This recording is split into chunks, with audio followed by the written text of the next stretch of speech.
The Around the World semester was definitely the most challenging academic semester that I've had to date.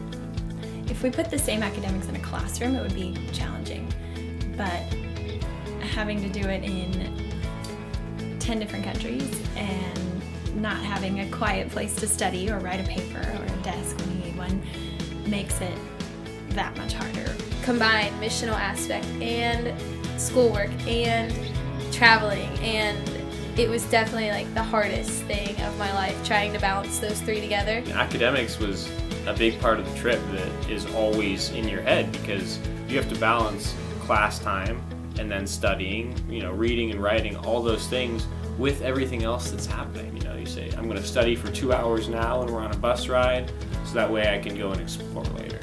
That in itself taught me a lot about my personal time management skills. It wasn't like there was this class and then this class and then this class.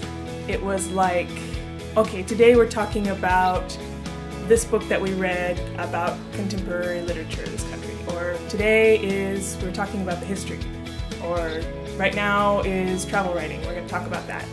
We would learn something about history or about the religion, and then we would see it like firsthand. So with each country, I was looking forward to the history lecture or, to the books that we were going to read, because the authors, maybe they're writing in that country or whatever it may be. I'm like, oh, I am where they're talking about.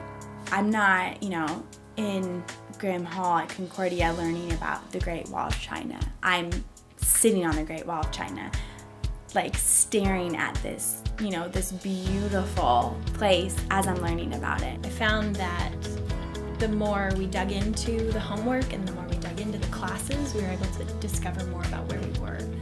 From the book we had read in class, now I'm seeing the actual thing, and that was really cool.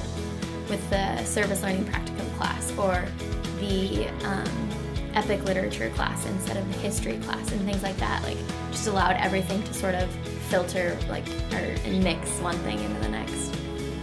A lot of times growing up, you don't see real life applications where you're learning, whether it's history or science or math, whatever, you're studying. But being able to travel and study things that affect me was very inspiring.